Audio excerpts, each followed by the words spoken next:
We got some history-making events coming up in the area. First time that volleyball is heading outside in West Fargo, and the Cobras are playing their first game under the lights this weekend. Hot Mic starts now. Hot Mic with Dom Izzo. Really? Really, Dom? No. I like what Dom's doing. Okay. Dom Izzo. Jeez, come on, Dom. What do you think I am, a magician? Yeah, I'm fired up, Dom. What else could I say? Absolutely. It was great to get on the field, and then Dom came up to me, and I'm trying to walk away from me. I just wanted to enjoy myself out there. Hot Mic. Great job. There's got to be some kind of intelligent question about something. Is up. Coach Dom Izzo, WDAY in Fargo, North Dakota. Can you give me a layup or something? Hot Mic. Presented by Northwestern Mutual. That program is second to none. On the networks of WDAY. You know, if it's not about sports, I find it very hard to concentrate. Here's Dom Izzo. Good Thursday morning. Welcome to the It Begins Tonight edition of Hot Mic on WDAY Extra. KSFL TV, good morning, everybody in Sioux Falls. KNBN in Western South Dakota. And Inforum.com. Happy Thursday, everybody. Fourth day of September is here. And for those that have been waiting since last February, it ends tonight. The drought is over. The National Football League has games beginning tonight in Philadelphia, South Philadelphia, one of the great stadiums we have in this country. It'll be rocking. It might be rocking now. That tailgate lot is legendary. There are plenty of Viking fans that I know that experienced it in 2018 in January in the NFC Championship game. I was there. It was raucous, and it'll be ready to go tonight, especially because Dallas is playing the Cowboys tonight. So the NFL season begins. We got it tonight, and then tomorrow night in Brazil again with the Chiefs and the Chargers, and then the full slate on Sunday. And finally, the Vikings play on Monday. We'll have much more on the Vikes coming up later on in our program. You're going to hear from KOC and J.J. McCarthy about the opener with the Bears. That, of course, on WDAY on Monday night for the Vikes-Bears season opener. One quick note. This is the last of the Friday night games. We had it last year. The Packers and the Eagles played in Rio last year, and now it's going to happen again tomorrow night. But then the calendar flips where Labor Day is later, and that means the Sports Broadcasting Act of 1961 comes into play, where the NFL can't play on the second Friday of September. So that's why they've had this window where they've had these games on a Friday night. I'm sure they'll find another caveat to get in and play a game somewhere next season to sneak in an opening game. I don't think they're ever going to do the Monday night doubleheader again. But maybe we play on a Wednesday. Who the heck knows? But that'll end after this year. It's been okay. This year's game is on YouTube, free, so anybody can watch tomorrow night. And we'll chat more about that. I'm sure my dad will have his thoughts about that coming up tomorrow on the show. We got a lot to get to. I mentioned it's a history-making show here today, and it has nothing to do with us. We're just chatting about what's going on locally. Concordia is going to play its first I got messed up already. First night game in Cobber football history is happening Saturday night in Moorhead. It's a big deal. We're going to chat about that. Also, the first outdoor volleyball games are happening next week in West Fargo. We're going to televise them here on Extra next Tuesday at the Lights in West Fargo for a really neat deal, and that's coming up later on in the show as well. Also, we'll give you a kind of a guided tour around Nissan Stadium for those that are already on their way or leaving today or tomorrow for Nashville to get you ready for the Bison game against the Titans, in the Titan Stadium against Tennessee State. Against the Titans, be interesting. Against Tennessee State coming up on Saturday afternoon. And full disclosure again, Maddie already got our social media campaign started. We do not have the game on DAY. It's on ESPN Plus on Saturday afternoon at 1:30. Because I already got one. Well, I thought all the games except South Dakota State were on WDAY. No, that was never going to be the case because the Missouri Valley is going to take one, which they did Illinois State. This game was part of the signed contract to have the home-and-home series with NDSU hosting Tennessee State last year, and the game going to Nashville is exclusive on ESPN Plus with their broadcast. So, unfortunately, we can't do it, which I think we would have had a ball doing it, but especially after what we did a couple years ago at U.S. Bank Stadium. But that's the deal there. So, we'll give you that coming up later on in the show. Now, I want to start, again, when we teased it on what to watch yesterday, this is almost like car accident viewing for the Twins these days against the White Sox. Last night fit that to a T. If you are a glutton for punishment, decided to watch the ball game last night, more power to you. One of a rather slower sports nights last night. The White Sox and Twins are playing 4 games. They wrap up this series tonight at Target Field. And again, family and friends was in attendance. But last night, something happened for the White Sox that hasn't happened in decades. And the Twins allowed it to happen last night. Now, Minnesota grabbed the lead in this game. That's important to note for the backstory of this. Matt Wallner delivers with a base hit to score Lee Keyshaw to make it 2-0. It's a 2-1 score when Royce Lewis with a base hit. He's been playing better. We mentioned that earlier in the week. RBI here makes it a 3-1 Twins lead. Now, here we go. Top of the 9th. It's 3-2 after this hit. Cody Funderburk got into an issue. Then Justin Topa comes in, and we've already talked about Topa's not a closer. Michael A. Taylor is next up. Former Twin great. Laces one down the line. That's a fair ball. 2 runs are going to score for the White Sox, and they take a 4-3 lead. Watch again on this hit from Taylor, where it hits, and how close this was to being a foul ball. Just fair.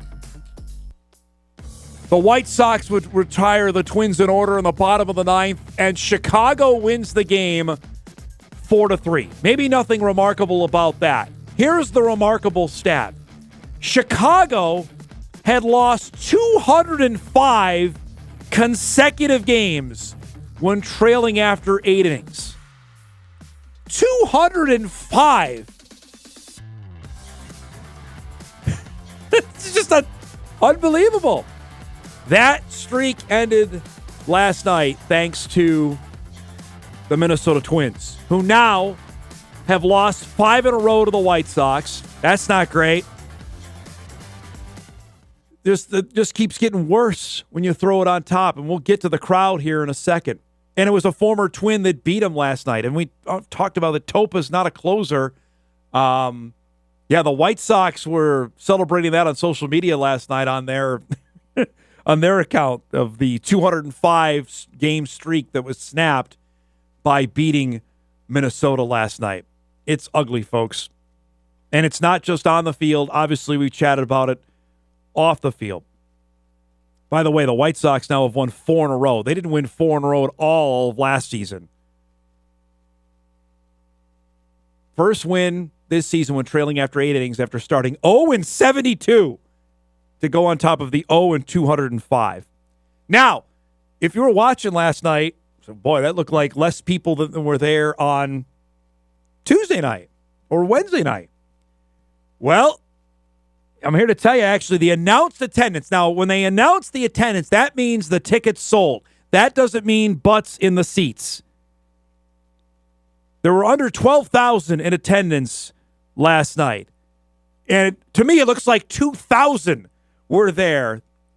This was early in the game. Dan Hayes from The Athletic took this photo last night and posted it online. I mean, what are we talking here? Again, cavernous amount of seats available in the outfield. We can't tell along the baselines. But now the Twins are on pace for their lowest attendance at home since the year 2000. And those are, of course, the great days at the Metrodome. That was right before the Twins nearly got contracted. Nobody needs a history lesson about that. But that's what we're talking about right now. And they still have a few more home series to go. I mentioned the Yankees are still coming to Target Field later this month. Twins are getting out of Dodge tonight after this game with Chicago, because then they go to Kansas City and then L.A. to play the Angels early next week. But then next weekend, the Diamondbacks are in next weekend. Arizona's out of it. Then the Yankees for 3 in the middle of September. Then the Guardians, and that'll wrap it up.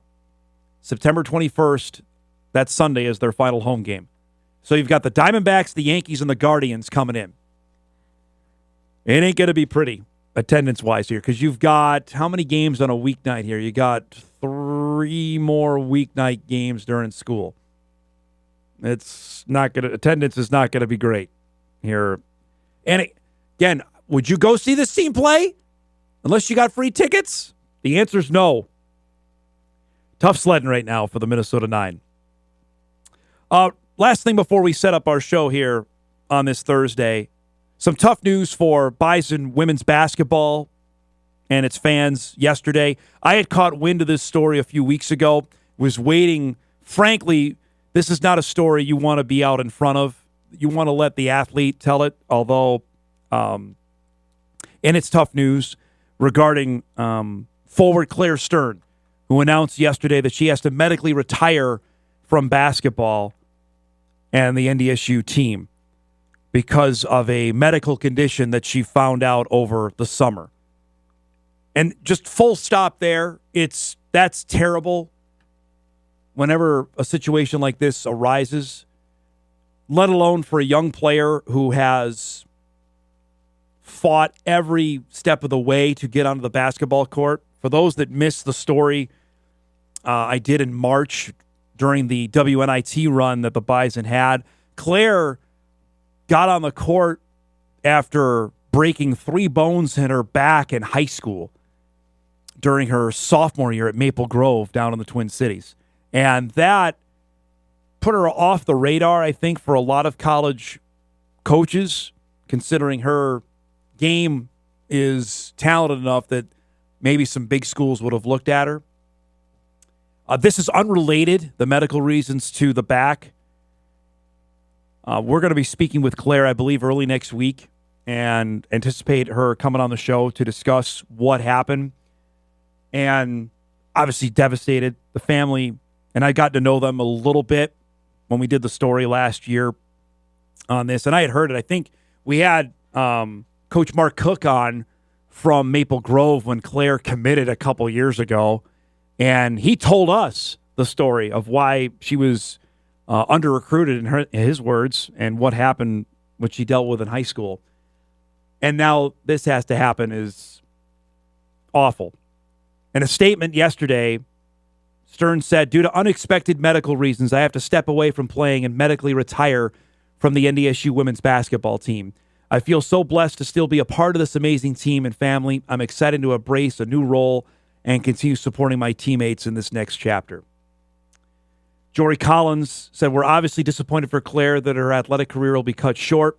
It's always tougher when it's something out of your control. We're just very grateful she's healthy and able to continue to be a Bison, even if it's in a different capacity.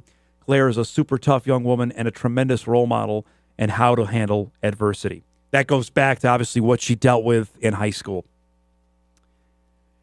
It seems callous maybe to talk about the on-the-court repercussions from this, but we'll do that.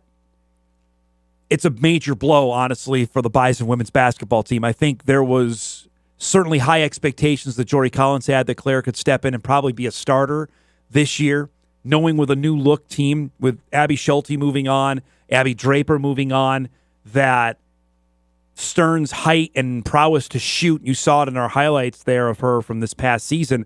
She was excellent shooting threes. And she got better and got more minutes as the year went along.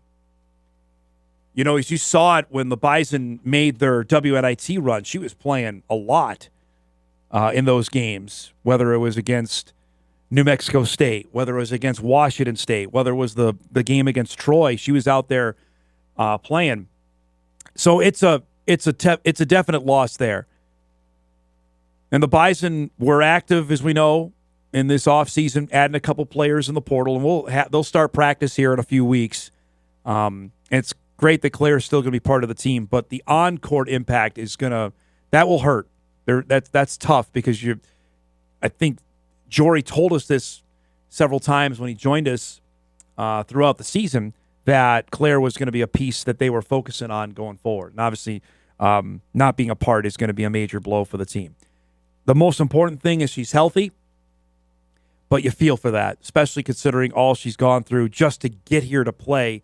To have this happen it sucks. There's no other way to describe it. So, thoughts to her, and like I said, we're anticipating we'll visit with her early next week here on the show to discuss what went down and what's next, and just how to process this, because this is a lot. Basketball's been her entire life, and now looks like that it's done, and that's really, really difficult.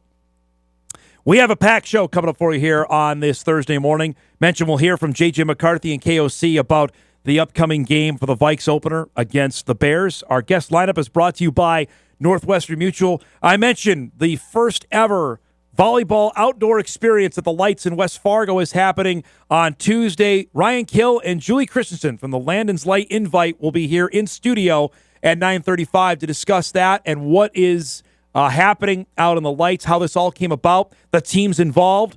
That's coming up here in about 20 minutes. Looking forward to that. Sam Goetzinger will join us at 10, give us the preview of that, and he's got a game tonight he's calling in volleyball, and a look ahead to this weekend's Bison football game at Tennessee State in Nashville at Nissan Stadium. His Colts have played there plenty, so I don't know if the guy has any great memories of that. We'll do that at 10 o'clock. And at 10:35, Terry Horan will join us, Concordia head football coach. As I mentioned, big weekend for the Cobbers. First ever home night football game coming up against Mayville State. We'll chat about camp, about what to expect on Saturday night. The Cobbers always play at 1, so the fact they're playing at night throws everything off kilter. We'll chat with Terry about that at 10:35 to wrap up the show. That and a heck of a lot more here on a busy Thursday. We're glad you're spending it with us. We come back, you'll hear from the Vikes, plus a new game we're going to play with our Hot Mic staff. We're looking forward to that. Back on Hot Mic right after this. All right, welcome back, everybody. Thursday morning show off and rolling. Terry Horan, head coach of the Concordia Cobbers, join us about an hour and a half. Get ready for the Cobber opener with Mayville State under the lights. Excited about that.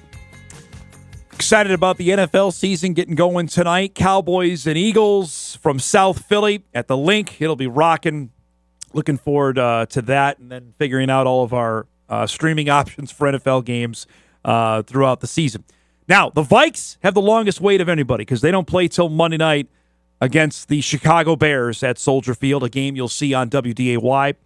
Highly anticipated, obviously, for all of us around here. It's really intriguing, though, to see what the national media is doing with Minnesota. Because, again, nobody's talking about the Vikes. Even though Minnesota won 14 games last year, finished second in the NFC North behind Detroit, unceremoniously dumped out of the playoffs by the Rams when Sam Darnold got sacked 48 times in the game that was played in Arizona. Revamped the offensive line. Darnold signed with the Seahawks. The keys have turned over to J.J. McCarthy, who they spent with the 11th or 12th overall pick in the NFL draft a year ago, who's not played in an NFL game yet. His first game is going to be on the road on a Monday night against the Bears. Yesterday, the media session with Kevin O'Connell and J.J. McCarthy chatting about the Vikes opener and what to expect coming up on Monday night.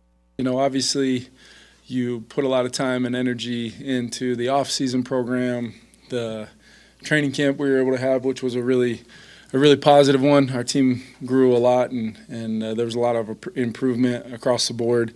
But you do it all for game week, which we are now in, and very much looking forward to continuing our preparation that's already started, but continuing that as we get some really good days of work this week. You know, going to be a challenge. Expecting great energy, and excitement for the home team there, an NFC North game to kick off the season, and the most competitive division in football. Every team feels really good about their organization and where they're at, and every time these teams play, including Monday night, it's it's it's going to be a competition at at the highest levels of our league, I think. So we've got to prepare our team to go on the road and try to find a way to win a football game against a really good team. I just try to be completely present. At the end of the day, there's going to be anxiousness, excitement, and a whole lot of adrenaline. But at the end of the day, that's completely normal, and accepting those emotions, you're able to let go of them a lot quicker than trying to deflect them and avoid them. So, I know I'm going to be amped up, but at the end of the day, I know that, Coach O'Connell is going to put me in a great position, and my teammates around me are going to, do everything they can to make sure we're successful each and every play. But, yeah, it's just stay present, stay calm, and centered. That's the focus there, is on that guy and how his debut is going to go against a Bears team that has a lot of hype around them, with Ben Johnson now taking over, leaving the Lions to now be the head coach of the Chicago Bears, with Caleb Williams as his quarterback, that the Bears can be better in 2025. For the Vikings, to me, and we'll do this probably on the show Monday, since they don't play till Monday, to go through their game-by-game schedule and give us a win-loss total there. It's all on – it really is. It's all on the quarterback. I know what they invested defensively, and I think Minnesota's going to be really good on that side of the ball. But they're going to need number 9 to go out there and make a couple throws, get it to Justin Jefferson, now unbelievably get the ball to Adam Thielen, which is crazy. I'm saying that out loud. There he is yesterday, wearing the old number 19, back with the Minnesota Vikings. Get it to TJ Hawkinson, run the football. O'Connell has said that throughout training camp. They got Jordan Mason for a reason. Let's use him. Aaron Jones, we saw him wore down at the end of last year. They invested a ton of money in that offensive line with Will Fries and Ryan Kelly. They drafted Donovan Jackson. They got to be good. You've got the weapons there. Now, as part of the schedule, you don't have the AFC South to pick on. Vikes had that last year. Heck, the whole NFC North had it to pick on. Then you played the Titans. You played the Jaguars. Right? You played the Texans. And you played the Colts. That you were able to rack up wins. Everybody did. I think Eric gave me the stat last year. I don't know. Did any of the NFC North teams lose to the AFC South? I don't think they did. Yeah, they were perfect. So that's gone. The division now is the AFC North. So automatically it's going to be more difficult with Cincinnati, with Pittsburgh, with Cleveland, with Baltimore. That's the teams you're playing now. And because the Vikes were good, how the NFL does it, you were finished second, you have a second-place schedule. Frankly, they should have a first-place schedule considering they won 14 games. So you're going to play other good teams. And the pressure couldn't be higher on quarterback. That's the way it works. There's no other sugarcoating that for the upcoming season. It's going to be fascinating to watch how it plays out with a rookie quarterback. You have to amend that? Who won in the AFC South against the NFC North last year? It wasn't the Vikings. They won all their games. No, the Bears lost to the Colts. And blame it on the Bears. Well, the Bears stink. Yep. But Green Bay should have lost to them twice. And Houston beat Chicago. So Chicago resulted in both AFC South wins. Should have expected that. So they went 2-14. Well, point is they were dominant against the AFC South. That's not going to happen here. Not with the AFC North. So automatically you have to account for that. Now, before we go, I mentioned yesterday our great friends at Shields told me that I'd like to present a $100 gift card however I wanted to use it, which I appreciate that. And I thought, well, I'm not going to use it, but I thought there's a fun way to incorporate our crew in honor of our anniversary yesterday. So we're ultra exclusive here. This is just for the people that work on our show. So Eric, Maddie, Strecker, Matt, John, Brody. We're going to do our own NFL Eliminator. Are you ready for this here? Because you got to make the graphic, or Strecker's got to make the graphic. So, and the Jackman will be involved as well because he can make a pick. that every week you could pick one NFL team to win.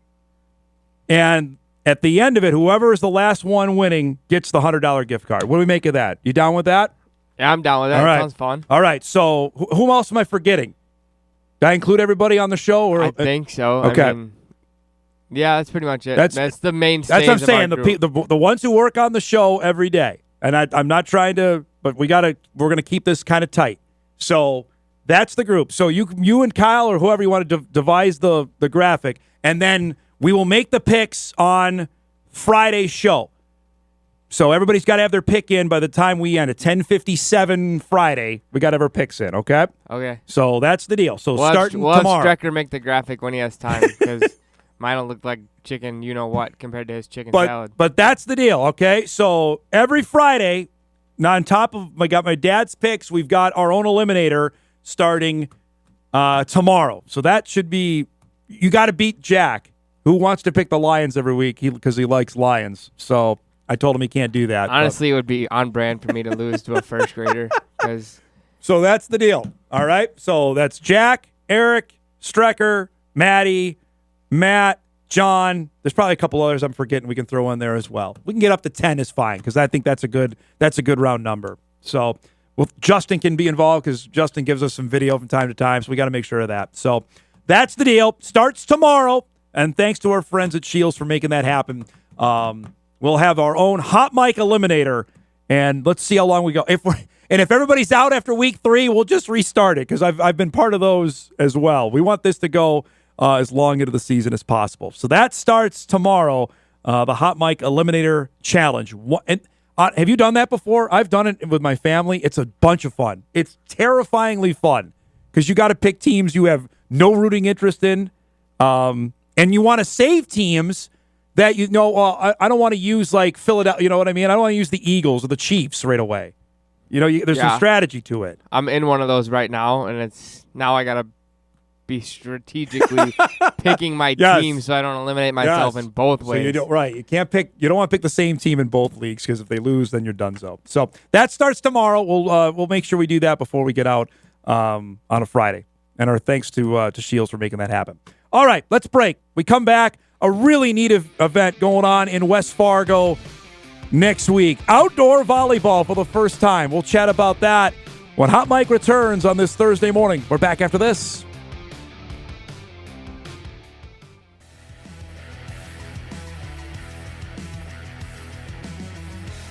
Welcome back, everybody. Hot Mike rolls on a busy Thursday. We're really excited. Coming up next week here on Extra, first time you're going to see it is the Landon's Light Volleyball Invite. You'll see it live here on Extra. That's the schedule of games you see on our screen. Starts at 1:30 with Shanley and Davies, followed by Horace and North. West Fargo and Moorhead start the evening session at 5:30, and then Cheyenne and South at 7:30. That's not the cool part. The cool part is it's outdoors in West Fargo at the Lights. And here to talk about Julie Christianson from Landon's Light and Ryan Kill as well, who've been working on this. I found out off air for about the better part of 3 years. Guys, thanks for coming in. This is really neat. We're super pumped to be part of this. Julie, tell me about the genesis of this. How did this come about? Yeah, Ryan and his dad crew from Cheyenne saw the Nebraska game happen a few years ago, and, light bulbs went off. And he can probably tell more from behind-the-scenes stories, but over the course of that time, this idea just didn't die. And on his end, it's like, how do we make this work? How do we make this go? And late spring last year, Ryan approached us. He's an awesome board member we have at Landon's Light. And he's like, hey, how would Landon's Light like to take this on and produce this event and bring it to the community? So it is more of a fundraiser and a mission-based event than just some volleyball games. And we sat there and we were like, okay, yeah, this is going to be a lot of work. But this will be fun. And we're just truly honored. And it's, considering this would have been Landon's senior year, considering what our mission stands for, it's Childhood Cancer Awareness Month, the stars were just aligning. So here we are, a few days away, and we just can't wait. All right, so did you see it on television, or did you go to the outdoor volleyball game that Nebraska won a couple years ago? Yeah, I watched it in my living room with my daughter. I think everybody on the volleyball team was watching it because it was obviously 93,000 people were there. Yeah, 90 grand. Yeah. I mean, and like I said, you could almost feel the electricity and stuff through the TV when you're watching it. and then went to the next volleyball game with the dads. Kind of said, "You guys watched that last night? That was incredible. Yeah. Like, why aren't we doing something like that here? It would be great." We have the facility, which is fantastic. The passion around volleyball in the FN community is through the roof. So through a lot of work, and it's kind of been a labor of love, though, to make sure that this happened. Now we're sitting less than a week out from an absolutely amazing event. Were there fits and starts to it, or just describe it's one thing to have an idea, it's another thing to actually enact it. So describe that of going from idea to actual making this happen. Yeah, so selfishly, if this was going to happen, I wanted to make sure that Cheyenne was part of it because I have a senior daughter that's playing this year. So I approached the AD and the coach out there first and kind of pitched the idea. Would this be something that you'd be interested in? And right away, this would be an amazing thing to be part of. From there, it was just kind of making sure that the high school league was going to be on board, and then to make sure that the player safety was of the utmost concern. So they said, "Hey, we'll be on board. We got to make sure this is going to be a fair playing field. Player safety has to be top of mind. So keep us posted if you guys have that locked down, and then we'll approach other schools." So the venue part of it, did you have other ones in mind, or were the lights always like this? We got to keep, because obviously you're in West Fargo, you want to go there. Yeah, I think that's kind of one of the things where Landon's always kind of been sprinkled in a lot of this. You have the lights out in West Fargo, and you have Landon's statue out there. This would have been his senior year, so it kind of felt like all of the dominoes were kind of falling in line.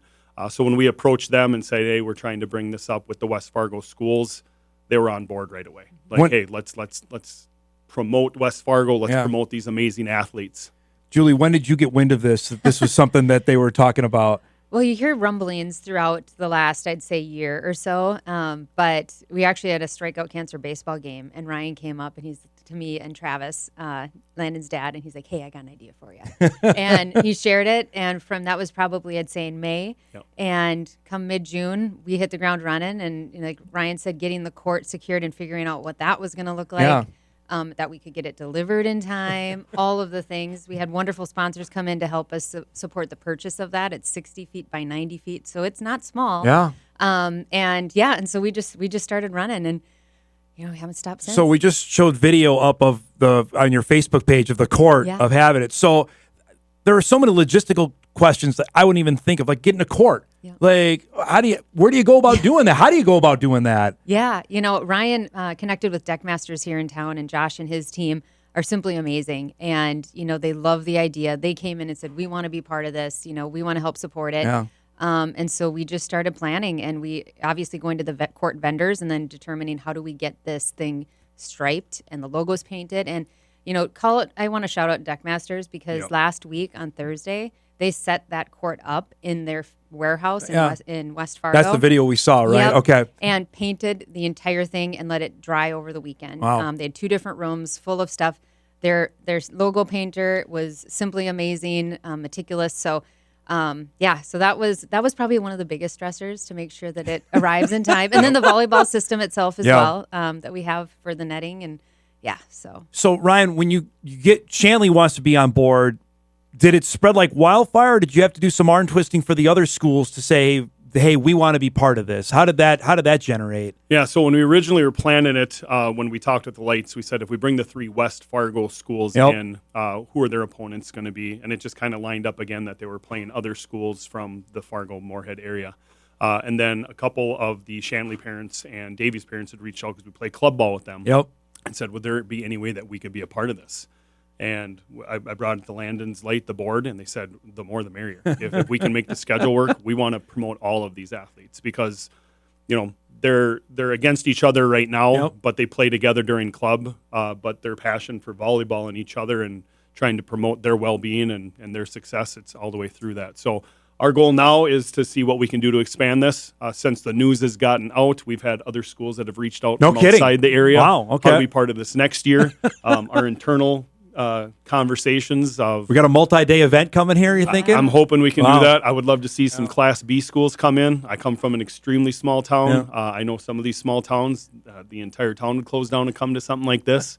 So we think this is the first year of something that's going to be a legacy. That's really neat. Admission is minimum cash only donation, $15 for adults, $5 for students, and children 6 and under are free. And again, you can watch all the matches beginning at 1:30 here on Extra. We'll stream it on WDAY Plus and inforum.com. Are these conference games too? Are these is that DC okay? Games, All right, so there you go. Games. Yep. So there's a lot on the line here, but these girls are really excited. Yep. So it's Childhood Cancer Awareness Month, Julie, which this double the impact of this, because I vividly remember at Landon's story that how much does this hammer home more this particular month with this happening? Yeah, it really brings more light to it almost feels like more and more kids are getting diagnosed with cancer every single year. When you think up to 40 new pediatric cases just in our market alone going through Roger Maris, and it really just helps us come together as a community,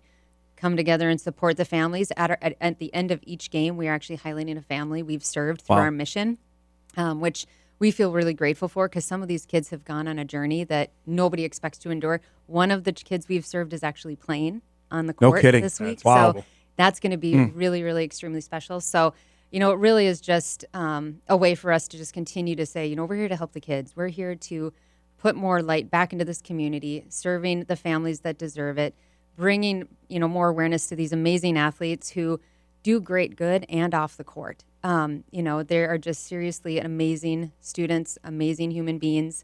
And so we're really excited and can't wait. It didn't hit me till you said it would be his senior year. And I remember the first time I met him was at a Bison basketball game, of course, a year before I think he passed. And just the impact that night had with all of his buddies there and how big it began. Man, I remember Dave wearing the shirt you're wearing at the NCAA basketball tournament when they're playing Duke. And Jim Nance is talking about it on CBS that particular night. His parents have been so outward with this in an area. Now I'm a dad of a 6-year-old that I don't know how, and I'm in the constant spotlight, how much that I would embrace that. And they have this entire time, which is remarkable to me. Yeah. They talk often about how, with Landon having the idea and the sharing the vision of the foundation with his parents before he passed, and having this be a journey of healing for them, being able to support the other families we serve and be able to authentically say, I get where you're coming from. They've walked a similar road. And so, it's just amazing how this foundation has grown over the past almost 6 years. And we look so forward to the future and the continued impact we can have. Now, I was joking with you off air. Are you staring at the Storm Tracker app here? Have you been doing that for the last week on what the weather could be for Tuesday? Yeah, I started watching about 9 days ago, because then they had the extended forecast. And then my daughter, who's playing, she's been watching it. The chance of rain bumped up to 35% 3 days ago. So she was freaking out. But right now, weather looks absolutely perfect. That's awesome. Partly cloudy, mid-70s, light wind. Yep, we always say Landon comes through for us. Yeah, in everything we do, he's awesome. There. So, so will you be able to actually enjoy it prior to as being dad, or are you gonna be running around like a chicken with your head cut off most of the day here? My plan is to be on the Landon's late side all day Monday, putting the court together Tuesday morning. But as of the first serve on 1:30, I'm going into dad mode and cheering mode. Because the competition out there is going to be fantastic. I mean, we have 8 great teams. You're going to see some really, really good matches. Really excited to see the other students that are going to be able to come out and partake in that as well. So it's just going to be a wonderful day to kind of enjoy. Is there attendance? Why you know what you either can hold or what you can anticipate? Do you have any idea for Tuesday? Yeah, so we're bringing in some bleachers from Big Lake, and West Fargo Parks is donating some bleachers. So we should have about seating capacity for 1,000. Okay, that is really what we're planning. Standing room only as well. We will turn nobody away. It's just going to be a lot of fun. We're going to have food trucks. Lundy's Ice Cream will be out there. All the restaurants around the light space are supporting this event, and so we just can't wait. It's going to be just so much fun. I'm really eager to see it like you did. I watched that outdoor, how it looks for us on TV. That it's just a different, you're used to volleyball being indoors first off, in a different setting. That to me, I'm really interested to see how it looks. And then, what you're talking about, what you can do next year going forward, I imagine, right? Yeah. The visuals of it for the athletes will be different. Just like when they go and play at the Fargo Dome at State. It's going to be a different backdrop and stuff like that. But I think they'll get over that hopefully after the first couple balls go over the net. Exactly. But for the future of the event, what this can turn into with the support of not only the volleyball community, but the support for Landon's Light.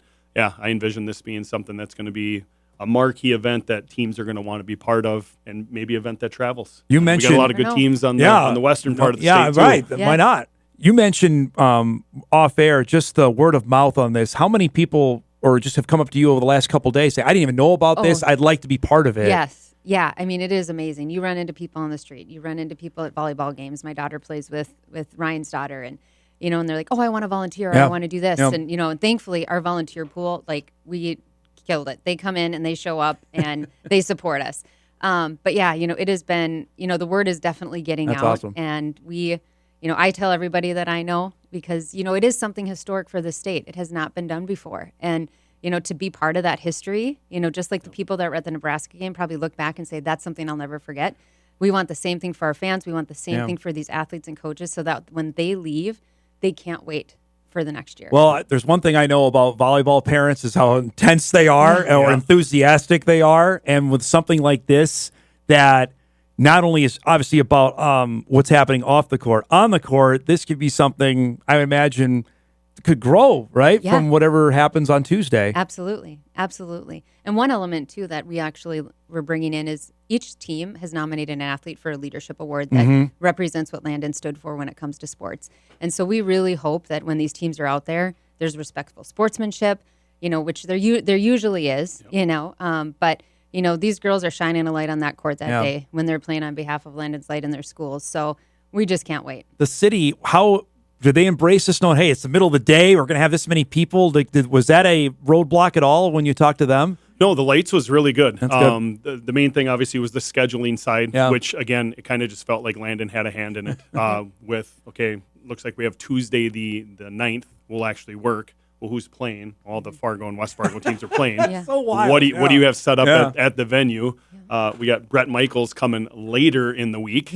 Right, so we got to watch out for him. Yeah, right. Yeah. So as long as you're out by this time, we have these 3 days that are wide open. So it just kind of felt like everything fell in line. That is wild. Yeah. Congratulations, both of you. We're really excited to be part of it, and I'm glad we were able to get the word out. People, from what I hear, watch the show. So hopefully, if they haven't, if they don't know about it, they'll get in touch with you guys who want to be a part of it. But again, we'll throw up our schedule here for people that want to know. These are the games happening starting at 1:30 on Tuesday out at the Lights in West Fargo. Shanley and Davies play the first game. Horace and North follow at 3:30. West Fargo and Moorhead at 5:30. And Cheyenne and South will wrap it up at 7:30. The games are all going to be available on WDAY Extra, on our app, on WDAY Plus, and Inforum.com. Weather is going to be great. I'm just looking at it right now. Looks like 74 on Tuesday, partly cloudy. You can do that. That'll work, right? That'll play. I think we can do that. Perfect. Guys, thanks so much for coming in. Thank Congratulations you so much. and good luck on Tuesday, all right? Thank you so much. Julie Christianson and Ryan Kill from Landon's Light joining us here about the first volleyball invitational happening on Tuesday. We'll break. We come back. We'll wrap up our first hour on Hot Mic right after this. All right, wrapping up our first hour. That was great stuff. Our thanks to Julie and Ryan for stopping by. Really excited about that. And again, for anybody that knows the Landon Solberg story, it goes without saying how much he means to the West Fargo community. And again, I'll just think back to that NCAA tournament run and how much the Bison men's basketball team elevated that, and that story was told a few times over in the Summit League championship game where the Bison beat Omaha to go back to the NCAA tournament for the first time in 4 years. And then hearing CBS talk about it 2 times over when the bracket show came out, and then when the Bison won their first game in the first 4 and then are playing Duke on CBS. I think 3 million people were watching NDSU play Zion Williamson, and everyone's wondering why is the head coach dressed like that? And Dave is wearing that shirt. It meant a lot, and I know it meant a lot to the family too. And this is a huge deal to have all of the area volleyball teams facing off one another, and we're really, really pumped to be part of this. I'm excited to see how it looks and how we pull this off coming up on Tuesday. Again, Shanley, Davies to start, Horace and North, West Fargo, Moorhead, and Cheyenne and South to wrap up the day. So 4 games out there at the Lights in West Fargo beginning on Tuesday. And just getting a sense from what each of them said here in studio that this could get even bigger come next year. Just the other teams want to get involved and be part of it. That'd be all on board with that. Let's get a couple emails here before we wrap up our first hour on the Twins. Since the Twins are playing, Dom, and pitching like a minor league team, they should do some of the between-inning stuff that the Saints do to get fans.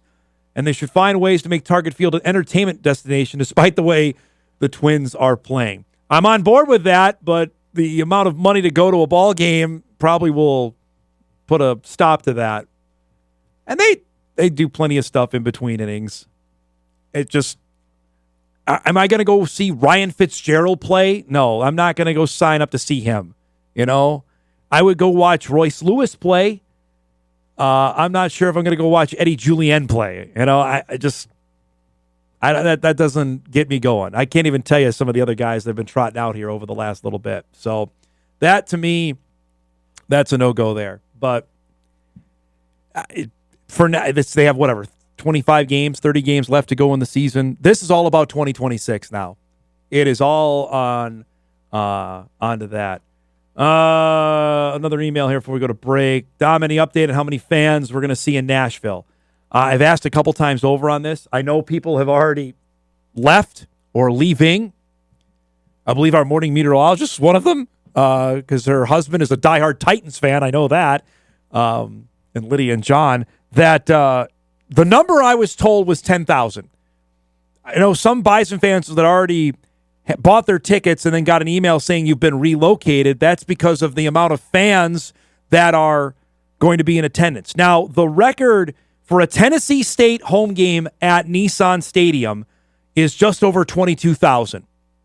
That was a couple years ago. I believe they played Alabama State. That's the record. Is that in jeopardy this weekend? We'll see. Last week, Tennessee State had 8,900 for the game with North Carolina A&T for the season opener. We know it's going to be more than that. Can it get over that mark? That's a high number. I mean, we had 22,000 that were at U.S. Bank Stadium for that game a couple years ago in Minneapolis. If Tennessee State brings some people out, maybe. We'll see. Going to be dynamite to find out. Maybe that lower bowl can be filled at Nissan Stadium. We'll break. We come back. We'll start our second hour. Sam Goetzinger will join us. Of course, later, Terry Horan of the Cobbers as they get ready for night football in Moorhead. Back for hour two on a Thursday morning edition of Hot Mic right after this. This is Hot Mic. Hot Mic on the networks of WDAY. WDAY. Here's Dom Izzo. Let's take a moment and talk about bunions. The original line read as this: bunions. You may have heard of them. That was my original line. Hey, thank you, Dom. Johnny Cool Guys there with the sunglasses on. That was off the dome. To the west of when Illinois. I'm looking on it, like west. I shouldn't say right and left. Is that Missouri? That is Missouri. Yes. That is underneath Missouri. Iowa. Oh, I'm getting good at this. he's coming. So we're going to like the bottom peninsula region. Peninsula. Okay, we're going to come back on the ETSU tailgate and then go to you. How am I going to go from a tailgate to bunions? Okay, good deal. Let's take a moment and talk about bunions. Here he is, quickly becoming the fans' favorite segment Thursday mornings with our guy Is it Sam really? Goetzinger. Hey, we just celebrated our 6th birthday yesterday, and you had a couple moments in there in our best of montage to celebrate the years. So I'm just happy to be involved. Congratulations on that. Happy to make the list. That's all I can ask for. Great to see you. We got a lot to get to here today. I know you were just off, and we'll tease this coming up later in your appearance on what you're working on for Bison Game Day, which will be cool. So, South Carolina. Yes. You drunk it in. What did you take away from your first trip to the Palmetto State? Well, based on the view I had from my hotel in Johnson Haygood Stadium, because we didn't really get the opportunity to kind of go out. We didn't get the McFeely tourist version. We didn't go hit all the historical spots or walk around campus for that long, but it was pretty nice. I enjoyed it. Were we by the ocean? Would you consider that the ocean? Well, we're definitely by the water that the bay feeds to the Atlantic Ocean. So the ocean. We were by the ocean. It was cool. The food was great. Yep. The surf and turf I had was fantastic, and the Waffle House afterwards was fantastic as well. If you want to go that far. fantastic might be a bit strong of a word to me on that. It was okay. It did not sit well. It did not swim with the shrimp very well in my stomach. I will say you that. It was a tough night back in the hotel. First off, we were sold a bill of goods on Waffle House that was not accurate. And I will blame myself, and I'll blame Eric on that too, because I started the false advertising for Waffle House pretty early in our car ride. So I had never been one. That's one of the things of the South that customs that you got to hit one up. Wasn't that one like a historical Waffle House? Maybe. I thought someone said that it was like the first one. So I was like, well, we got to go to that one. Why not? It was because it was right next to our, literally attached to a hotel. Maybe the historical thing I thought was that it shared a parking lot with the hotel we were in, and I just thought that was cool. It was okay. It was not the best waffle I've ever had. No, but maybe no. I don't know. I've had better ones at Holiday Inns and Grand Forks, in the mornings than I have at Waffle House. Not to put down Waffle House by any means. It was okay. I will say that, but I will say now, you've been doing sidelines for just over a year for us, and every time you've had brilliant weather. This was not the case on Saturday as we're driving to the stadium, and it's raining okay. Once we got there, then it really started to rain. Yes. So we're there at about 10 a.m. local time, so 9 a.m. Even though it was about 8 a.m. Central time, we got there, and it's coming down. Right. And I keep looking at my app like, it's going to let up, You were the Sam. optimistic it's gonna one of let the up trip. by the time we get to the game. You were the only one who had hope that the rain was going to stop. Myself and Kyle Emanuel, this is all day. It's just going to be rainy all day. And well, I got to stand it. Yeah, and obviously it didn't for the start of the game. Yes. Because we tossed to you on the field, and you are drenched already. Well, yeah, and I had just made my way down there. You weren't even out there that long. Well, that was the thing. I had just made my way down there kind of in the nick of time because I didn't really know how to get down there. So I got lost in the grandstand a little bit. So I got down there about 5 minutes before we were about to get to that point in the pregame. And by the time it cut to me, it just pouring rain. Our camera guys are hiding under trash bags because that's what you use to help keep the camera dry. And I had a clipboard and a stack of notes. How'd that go? About 15 sheets. By the time I got to the other side of the field, they were all meshed together. The ink was running off of the page, and it was all just one glob of paper.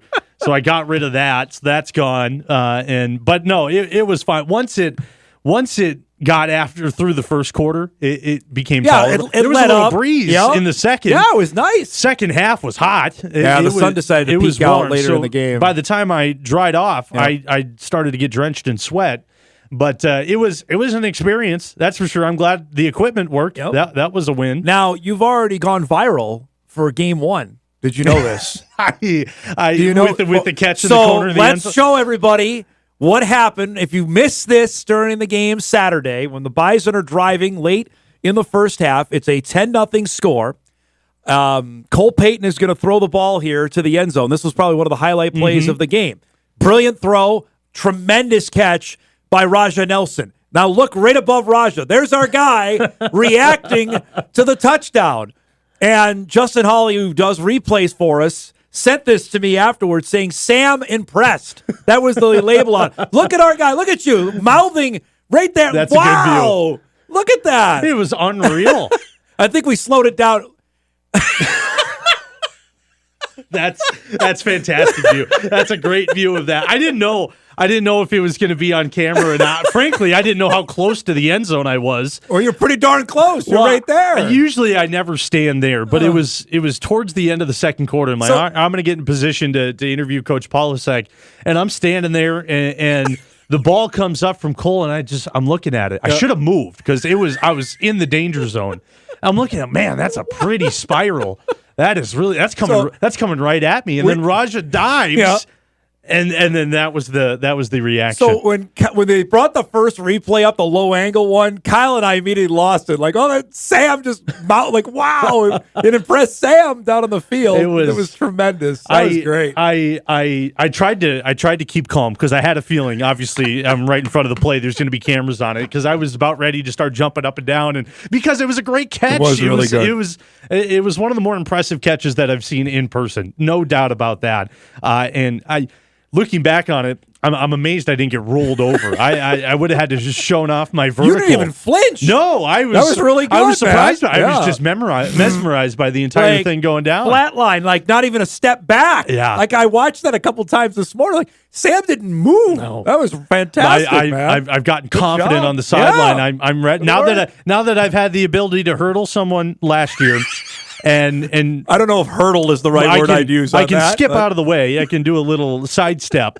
Now I can just be a brick wall on the sideline. But that was I had a couple buddies of mine that were watching. Like, well, your sideline reporter was fantastic down there. He was really impressed with that catch. If the ball was just so pretty up in the air, I just couldn't stop watching it. And then I realized like these guys are 6 inches from my feet. Man. What did you take away from game one from the Bison and how they played? Win as expected, 38-0. I think that's kind of what we were all. I thought maybe we were going to see a little bit more from the Citadel. I will say in my Bison game day prediction, I underestimated their special teams ability. Really good. What a punter. Holy cow. See, and that was the thing we were talking about last Friday on the show. It's like if we're bragging about the punter, it's not going to be a good day for the Citadel. And James Platt is. I would not be surprised we get to next April and his name is called sometime in the draft. I wouldn't either. Nope. In the rain, his punts were good. Now that's what I took away from the Citadel. For North Dakota State, obviously that first quarter was what it was. You saw, if you watched the game, that it was raining. But I don't know if our cameras really picked up how severe the rain was for these players because it was – that ball was a piece of ice, that they were trying to corral, and that's why you saw a couple of incompletions and fumble in there as well.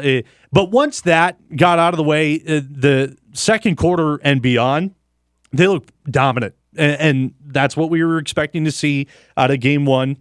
It was good to see new players, young players in there, and make an impact. Yep. Obviously, there's things that they can learn from. Everybody can learn from throughout the game. But the fact that they came in, got their licks in their first college game for a lot of them, got their career first in a Bison uniform, that was pretty neat. And they made an impact on the game. The guys looked good. There were 5 players to that stood out to me. Reese Kessel, Isaiah St. Romain, Logan Conklin, Elijah Wayne, Ray James. Those are 5 guys that people have not heard me say their names that made their debuts and all did something in the game that you look out. Yeah, I'll throw another one in there, and I mentioned it on Monday when I was in here. Cortez LeGrand was another one. Yep. He had one run of 18 yards that he really showed off his speed. And Which is what he's known for. Yeah, and I was down on the sideline, and after he broke off that run, everybody was kind of like, "Oh wow, hey, this guy's quick." So maybe it may not be in a big role in the running back position this year, but like a special teams guy, he could do some damage. But yeah, the list goes on. Those guys that you mentioned too were great in their little bits of time on Saturday. Kessel is going to be a dude. I'm just I'm telling you. I mentioned this that was my pick to click when we did our preview show. Yeah. I just think with what they have at tight end, and we're not sure on Finn Diggins' status. Right. I know Polisic mentioned in the press conference on Tuesday that he's back running. We'll see if he goes for the game Saturday. Just the physical body type he has and how fast that Kessel is. He's a guy who can get down the field at that spot, and you saw it. He's made a really tough catch in traffic down there. He's a guy that got to get the football to. And I believe that. We interviewed him the other day on Tuesday, and we had some sound from him on the news. He's on scholarship now, which is fantastic. Congratulations for the local guy. I forgot how tall he was. Dude, his 6'5". brother, his brother's 6'7", 2 inches taller than him, which is unreal. And he's getting college attention as well. It's been a big week and potentially going to be a big year for him. He's got hands. His route running ability is something that they've applauded throughout this last week on that one catch that he had. He could be pretty dangerous guy, and tight end's a spot where looking to see who's going to step up there. All right, so it's Nashville, Tennessee. Yeah. You've been to Tennessee because you went last year with us. Apparently, you went to the eastern side of Tennessee. Not the western side. We did not play West Tennessee State last year. We played East Tennessee State. Now, remember, we were in the eastern time zone last year. We will not be on Saturday. I was going to ask we're about in the that. central What time zone are we so even we're in the Okay. central time zone. That because Tennessee, time zone like change? North Dakota, is split. with its time zone. That time zone change to South Carolina, I didn't think was going to throw me off as bad as it did, and it's only an hour, so it's not like it's crazy. It's the Eastern time. But man, that threw me for a whirlwind of emotions. Yeah, you just couldn't recover from that. I kept getting confused on. At some point, I don't even care what time it is anymore. Well, see, I always keep my watch in Central Time, wherever that's the one. This is the WDAY time. Okay, like this is the time I need to know when I have to have stuff back to the station by. It's always what I've whatever set my my watch phone to. says is what time it is, and I gotta fail to do the math. See, yeah, that's nothing. Nothing is worse than when we went to Pierce, South Dakota for Ray Zabel's draft party, and the town was split in half, and that threw me for an absolute loop. But so we're in Central. Time Zone, and Nashville is in the center-ish of Tennessee. I've learned. You're going to bring that to the table for us for Bison Game Day on Saturday. I could. Now, you have more knowledge of Nissan Stadium than I because your beloved Colts play there every year. Yeah, I can tell you. So can you tell us about Nissan Stadium that fans may expect? We're going to go down there on Saturday. Every time I've seen it, and I don't want to trash the hopes of Bison fans going down there. It's going to be a really cool venue. I don't like it. I will say that. Maybe that's just the Colts fan in me. This is it. I mean, this is the next to last year of it because the brand new one's going up next to it. It doesn't seem. Looks pretty. It looks nice to me. No, I will probably be pleasantly surprised when we get there tomorrow or when I see it on Saturday. But watching it on TV, it doesn't seem like it's the greatest place in the world.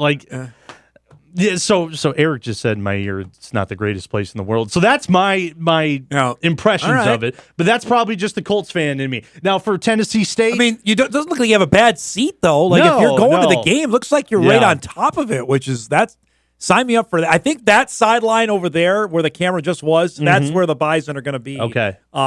Fans are going to be on Saturday. It's no U.S. Bank Stadium. It's no Lucas Oil Stadium. I'll tell you that much. Lucas Oil is still the best stadium in the NFL. I disagree on that. That's just my 2 cents. Have you ever been there? I have been to Lucas Oil. Really? I have been there. For the Combine or what? I was there for the Combine. I was there for basketball as well. So you haven't been there for a Colts game? I've not been for a Colts game. Then you can't judge it. U.S. Bank Stadium is number one. I'm not saying that to appeal to the Vikings fans. Really U.S. Bank Stadium is tremendous. It is really good. Is there renderings of the new stadium they're building in Nashville at all? I've not looked. Yeah, but I've been curious about that. We don't need renderings. Our hotel is right next door, so we can get video. We can shoot it. We can look at the scaffolding while we're sitting there. So the crowd is 22,231. That's the most they've ever had for a home game at Nissan Stadium. That's quite a bit. If the Bison get 10, if this is in jeopardy, that would be impressive to me. That would be a lot of people for this football game. Right. Well, so you got half of that about for I don't know if NDSU. Tennessee State's going to bring that many people. How many are they going to bring? Yeah. That's the thing. You got to think because they had 8,900. How many of that was North Carolina A&T fans as well, which I'm sure was quite a few. I'm sure they brought a few people there. I mean, I wouldn't be surprised if it's somewhere in the 17, 18, 19 range. I don't know if it's going to get to 22, though.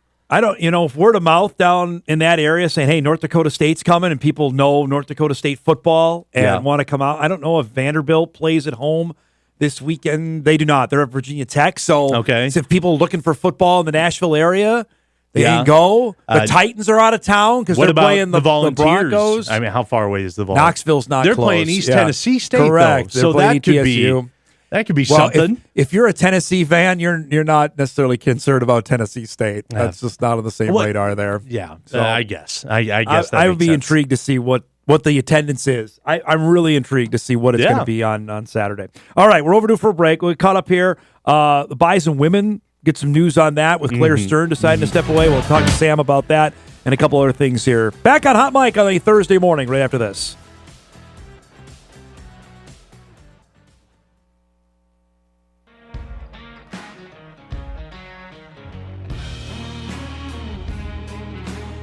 Welcome back, everybody. Eric found this. I think I saw it on Tuesday night. This is what Idaho is wearing for its game with St. Thomas on Saturday night. The Fightin' Taters. I like that. That's good. Like it. I'm a fan. They just changed their nickname now from Vandals to Fightin' Taters. St. Thomas, by the way. How about them scheduling Idaho? Yeah. And then they schedule the Bison at the end of the season. They want a tough schedule this year. They won last week, didn't they? They did. St. Thomas beat Lindenwood to start the okay. year. Lindenwood beat them by about 60 last year, so a little bit of revenge. Didn't Lindenwood make the jump up from D2 not long ago? They are Division 1 as well. Yep. Eric, you found the renderings of the new stadium, so maybe this will appease you more than what the old one was. Yeah, I can see in it Nashville. On the screen over there. It looks a little better. So this is opening in 2027. This is the new Nissan stadium. It has a roof on it? Huh. Yeah, it looks How like come? it doesn't look retractable though. Yeah. Not like I would know, but see What do you know about an attractable roof? Lucas Oil Stadium has one. Thank you very much. It does? Yeah. I didn't know that. Yeah, it does. Oh, I didn't know that opened. I don't think Did they ever open it? Not very I only often. know that it has the windows because U.S. Bank copied the windows for their stadium that Lucas Oil I don't has. think Jim Irsay liked having it open too much. It was like a big special occasion when it would open. So that's the deal on that. So that's what the renderings look like for the new stadium. That looks like an NFL stadium. Nissan Stadium. Wow, you're just throwing. I'm throwing shade burying here. it, not because right. Tennessee State plays there, but because the Tennessee Titans there. Apparently, they're putting a roof on it so they can host like events year round out there. Oh. Yeah, because snow's an issue in Nashville, isn't it? Well, occasionally they get Is it really? weather in Tennessee. They get like an inch of snow. I was were you just half-hearted on guessing that. there? It was such a joke. I do totally did not think yes. it was going to snow there. Hey, you want to get a good story? Ask Phil Hansen tomorrow at the airport about his memories of Tennessee. Okay. He might punch you in the face. just Okay. to warn you Well, on I that. don't want that to happen then. I'll stay clear. He was on the field for the Music City Miracle. Oh, that's you know that right. play? Yes. The Frank Wycheck play. That was Phil's Bills team. It was at the end of Phil's career in Buffalo. I brought that up to him. I didn't realize that. Yeah. Early after I met him. Like, yeah, you were in the Music City Miracles. Face just went. Yeah, it didn't go well, didn't? Huh? Yeah, I'll stay clear of that. I'll leave Phil alone there. Man. All right, a couple other things I wanted to get to. We mentioned earlier off the top of the show the news out of Bison women's basketball yesterday. Really, really disappointing and just tough on Claire Stern having to medically retire from the game. We saw her role increase as the year went along. By the time the WNIT rolled around, she was, I think, probably 7th or 8th, probably 7th off the bench. I'd say she was the second player off the bench for Jory Collins' team. Yeah, absolutely. And it's a difficult thing to see happen to an athlete still young in her career, and it's something that's out of her control. There's no, I'm going to work my way back through rehab and try to get back to this. And she already did that. Yeah, from 3 broken bones in her back. It's been a tough medical journey for her when it comes to playing basketball. I'm glad that she's still going to be around the program and helping out whatever capacity that she can and be there with her team. She's still a part of the team. It's just unfortunate that we won't be able to see her play because, as you mentioned, she was a rising talent. Yeah. I think there were big things in store for her. Just unfortunate what's going on. And it's just everything about it sucks. There's no other way to put it, and just a tough deal for, I think, a player that Jory was counting on to maybe start this season, knowing the departures they had and belief in her talent that she was going to be one of their better players, and that's just a tough blow to have before the season begins. I know they added a late player out of the D2 ranks to add onto the roster. It just knowing full well what South Dakota State is, the Bison have the pieces there, especially after what happened late last year. Can they capitalize on that momentum and take that when they have Tulane and Gonzaga coming here to start the year? Yeah, boy, you play well. Maybe you win one. Maybe you win both. You want to get people's attention around here. You can't. Yeah. We saw what the crowds were like at the Shack at the end of that run. It was packed. It was fantastic. Can you build off of that? That's the thing. Yeah, they've been close to getting SDSU. It seemed like it was around the corner. And Claire brought size as well. She brought shooting ability. Who's going to fill in that role? We'll see as the season progresses. Just hope the best for her moving forward, because now what's life after basketball look like? There's life is on, and basketball's a short amount of that. Yep. All right. Colts, Dolphins this weekend. Yes. Indy is a 1.5 favorite. What? You guys are a favorite. Really? Over Miami. Really? You're at home.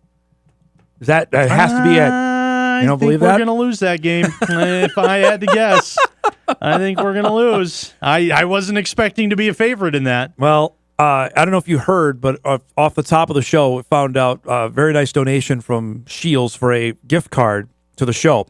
we have created the Hot Mic Eliminator Pool. Okay. For only the people that are involved with the show. Okay. You're involved in the show. Would you like in? Yes. You know, obviously. So yeah. You pick one team a week. One team a week. And it's got to win. You lose, you're out. That's the deal. You're going up against Jack, Eric, Kyle, Maddie. Jack, your son? My son. Oh, no. Jack, man. He might win the thing. He's been known. He has a great NFL mind. I'll go Dolphins. Well, you don't have to pick yet. Oh, well, I'm going to go But Dolphins. you got to give me the pick by tomorrow. And we Okay. got a whole graphic. We're going to put it up, and we'll let everybody know what the winning team. And Hey, Sam. If you win. That's how no faith I have in this Colts team, by the way. Yeah, I'm cheering against them in order to get a Shields gift card. I think it would all be on brand for us to lose to a 6-year-old. That- Just because of how it goes. Exactly. He probably would beat us in March Madness, too. I wouldn't be surprised. All right, I'll have to look at the So full you study schedule. it up, but we need your pick by 10:57 tomorrow. Well, actually, probably about 10:50 because we're going to do the segment before we go. I can give it to you in 5 minutes. I'll figure it out. That's how you do your FCS pick'em picks as well. Pretty much how I fantasy draft as well. Last thing before we go, speaking of this weekend, Bison Game Day, you got a really neat story you're working on for people to see coming up on Saturday morning. Yes, Inside the Herd this week's going to be about Owen Johnson, who last week played in his first game in a couple of years. If you remember back to when NDSU last played in the Alaire Center, he went down with a pretty serious knee injury, ACL, and a couple other components to it as well. And got a couple of carries against the Citadel, which was awesome. So chatted with him about what that process has been like coming back.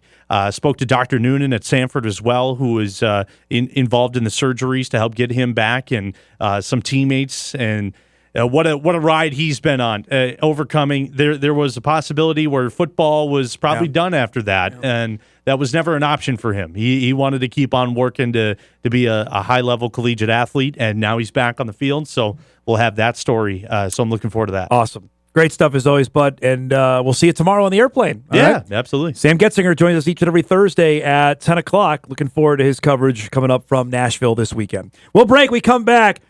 Cobber football playing under the lights for the first time over at Jake Christianson Stadium. Terry Horan joins us to discuss that when Hot Mike returns after this.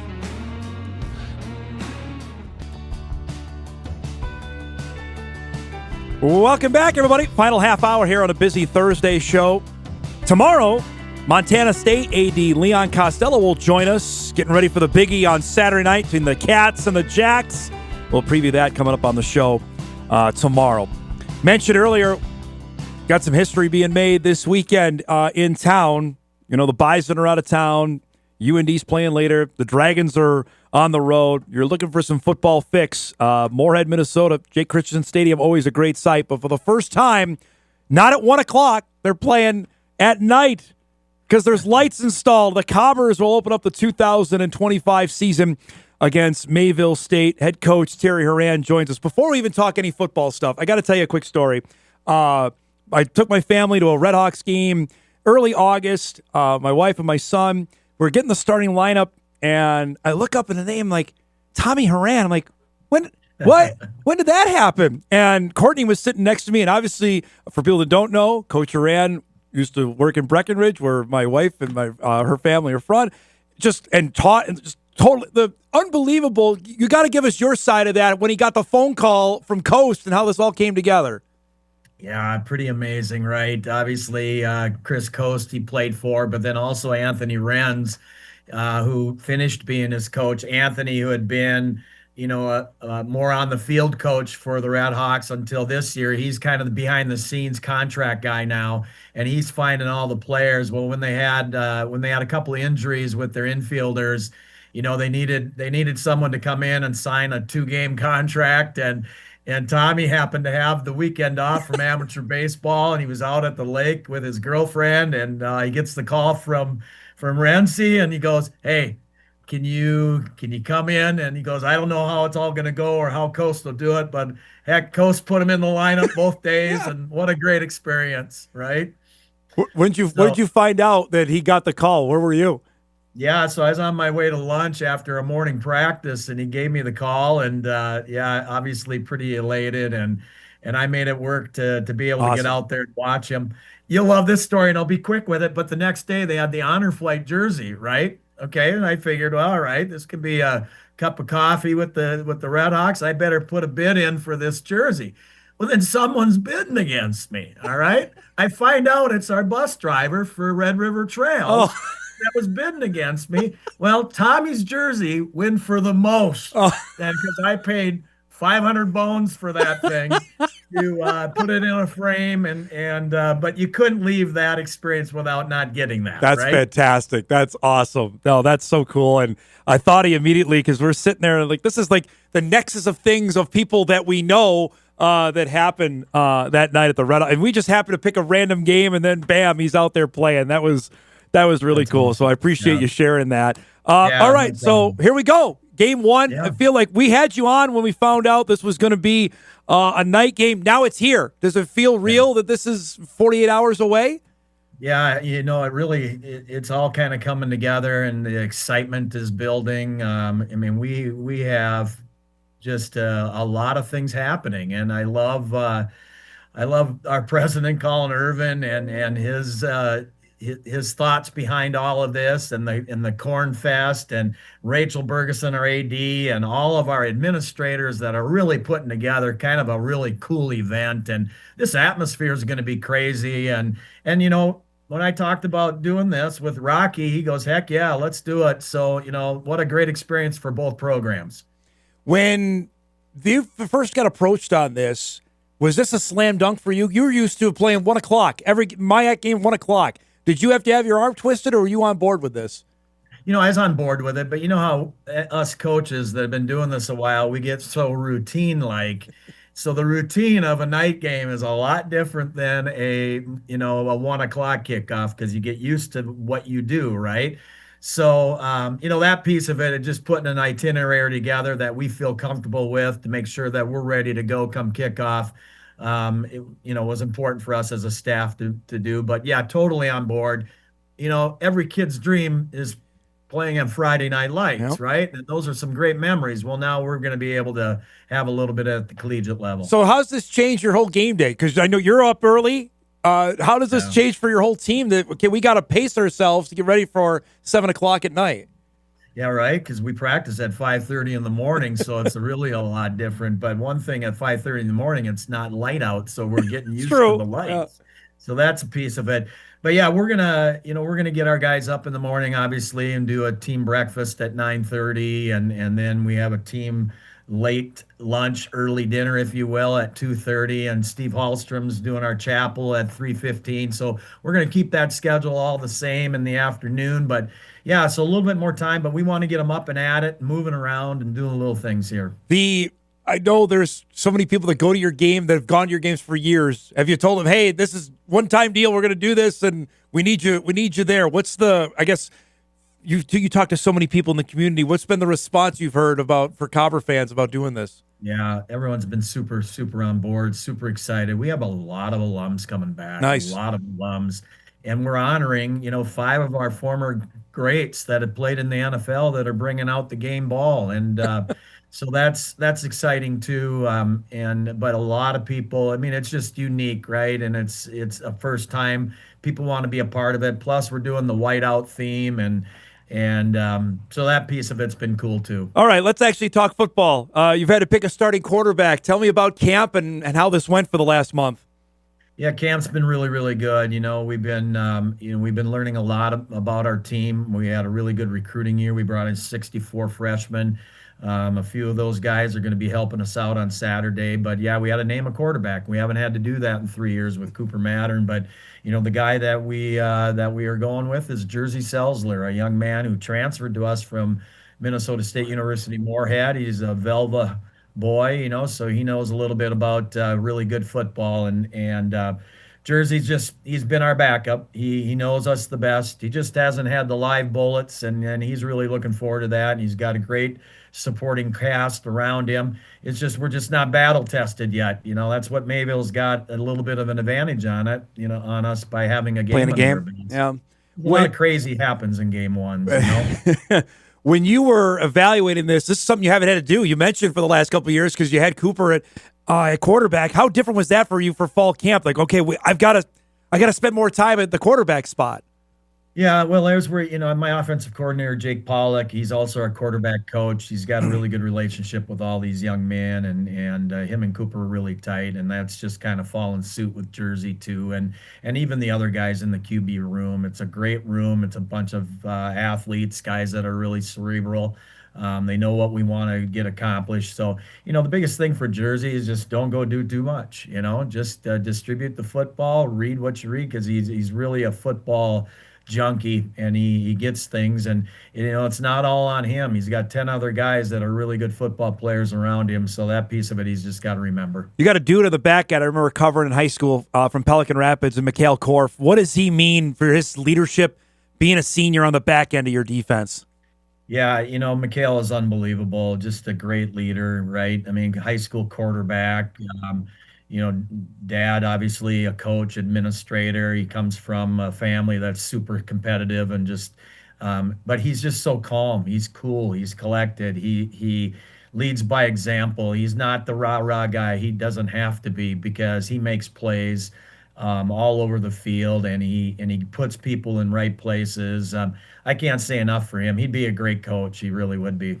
You still get nervous for game one? You've been doing this a long time. What do you think the emotions will be, especially how different it's going to be Saturday? Yeah, well, emotions will be high. Absolutely. I mean, if you don't have a little bit of the butterflies going on, you need to get out of the game, because it's no different from when I was a player, and obviously been coaching for 30 some years, 25 years at Concordia, but it doesn't get old. The feelings don't get old, and you want to be at your best when your best is needed, and I hope that's where we're at on Saturday. The players believe that you were a blazing wide receiver, that you get down the field and make plays. You have to show them the video. My own kids don't even believe that. They just, come on, Dad. I don't see it. Yeah. Well, all right. It's hard. I'm not like I'm on 16 millimeter film. I have VHS tapes, but VHS tapes is like the 16 millimeter now, So, yeah. So my kids just laugh at me, and our players, I don't even know what they think, but, those were fun days, that's for sure. For Coach Christopherson, how wide open of offense did he have? Was it pretty, or was it not? Well, when I first came in as a freshman, all right, his rule was best time to play a freshman is when he's a sophomore. Okay, that was one of his rules. I think I broke the mold there. The second thing is 3 yards in a cloud of dust was his ammo, right? And then all of a sudden, this little skinny receiver comes in from Wilmer that could catch a few footballs and had a little bit of speed. We started opening it up a little bit, and this is funny, Don, because anytime we got in the red zone or short yardage, we'd go double tight end, tight T backfield, right? And it was a lot of power football. And Bobby Nick was our offensive coordinator, and I always took my senior year, I said, listen, it's my senior year. I do not want to come off the field, even when we go to tight T. Put me in the backfield, motion me out, do whatever you need to do, get the ball in my hands, and let's get things done. Well, I was able to do that, and I remember catching a 2-point conversion against St. John's coming out of the backfield in tight T. So we were able to get him to open it up a little bit and evolve a little bit. Heck, I even designed our away uniforms. We put a little gold trim around the maroon number, and that was pretty big to Coach C. Hey, I'm looking in the record book. It still says number 1 pass reception touchdowns. Terry Horan, 12, 1986. Bam. There you go. Yeah, right. Huh? If anybody gets close to that, it looks like we're going to be running the football. It's great to see you, bud. Thanks so much for doing this. Good luck. Have a great time. I can't wait to see what it looks like on Saturday night, and we'll talk soon, okay?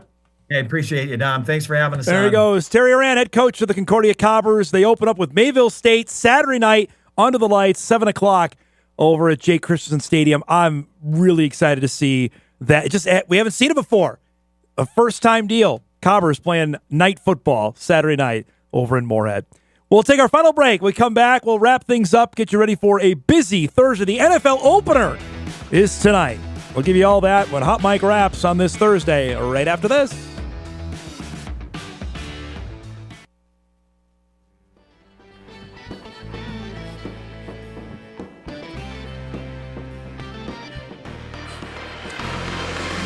All right, wrapping up our Thursday spectacular. Been a quick moving show. Tomorrow, don't forget, we got NFL picks to start the season with my dad. We'll get through that with week 1. Excited about that. We got the Izzo grudge match to start the year. The Steelers, that's my dad's team, facing the New York Football Jets, which we already got some great news. Our best offensive lineman, Elijah Vera Tucker, is done for the season with a torn triceps. So that's great. Nothing new in Jets land on that, but we'll pick that one coming up tomorrow. Cowboys open tonight with the Eagles, which we'll get to in a second on what to watch. Tomorrow night is the Chiefs and Chargers. I got one email asking, Dom, are you sure this is for free tomorrow on YouTube? It is. This is their first venture into that. YouTube is doing the game. Not like YouTube has Sunday Ticket, but that's not their broadcast. They're picking up, this is their own deal. I believe Rich Eisen and Kurt Warner are doing the game tomorrow night. And as a company, we know something about streaming. The only thing I'll say on it is it's got to work. As long as the stream works and people can get it, and people like my dad aren't upset that it's glitching, then you're A-okay on that. You had something you wanted to add? I'm sorry, I didn't get to this earlier. We got sidetracked. What's up? No, you're good. Well, no, your dad either is going to be really happy or really upset when he comes in tomorrow because he already picked the Eagles to cover the spread against the Cowboys. Yes. So, what is the spread now? Has that changed? 8.5. That's Dallas is going to be, and they're going to be on TV all the time, and they're not going to be any good, right? I mean, you trade the best defensive player in the league. I don't imagine how you can be any good. But it's the Cowboys. They think they need to be on TV all the time. Well, that's all Jerry Jones is known for is TV. They're on Thanksgiving and they're on Christmas, which remember Netflix has. They're Christmas, always on Thanksgiving though. Thanksgiving's no deal, but they have Christmas as well. So just a reminder of that. But yes, the game tomorrow night, the Chiefs-Chargers game from Brazil, is YouTube exclusive on that. And just looking here, The Athletic did a really cool deal on how much it would cost people to watch NFL games, roughly, which is cable/satellite/multi-channel streaming is $540. That'll get you in-market games for CBS and Fox, plus all but one Sunday night game on NBC, all the Monday nights on ESPN, international games on NFL Network, and the Super Bowl. Amazon Prime, $15 a month times 5 months, $75. Netflix on Christmas is $8 for December. Peacock for its one exclusive Sunday night game is $8. They have an exclusive Sunday night game on Peacock? I don't think I knew that. Is $8. The Red Zone is $55 for 5 months, $11 a month. So total without the Red Zone is $631. If you get it with the Red Zone, $686. If you have Sunday Ticket, you're over $1,000. I'll raise my hand on that because I'm in that boat. It's a lot of money. Ouch. Yep. It's a lot of money. What Sunday night games on Peacock? I don't. It's exclusive Sunday night game. I have to look that up here before we go. But that's the thing to fans. And I wish I had better news that if you're a sports fan, you have to pay now. Baseball is crazy on that. Basketball, you're going to get to this next month because there's 3 different platforms now for NBA games. Hockey's been that way for a bit. Football has led the charge. It's tough as a sports fan. If you want to watch the games, A, you got to be able to find it, and B, you're going to have to pay a lot to do it. Maybe that old cable bundle will come back because everybody got rid of it. Now it looks like it may make a return. We'll see. Let's do some what to watch before we get out of here.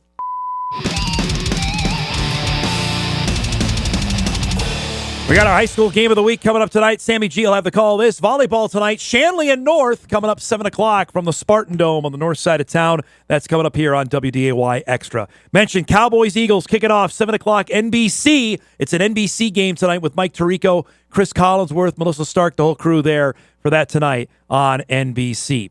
Also, we got big volleyball game tonight. Texas A&M and Utah, 7 o'clock on ESPN2. There's a couple of ranked teams there. And the U.S. Open women's semifinals tonight from New York, 6 o'clock on ESPN. Our thanks to Julie Christianson and Ryan Kill, to Sam Goetzinger, and to Terry Horan for joining us. To miss any of the show, you can podcast it later today at Inforum.com. Have a great day, everybody. We'll see you back here tomorrow.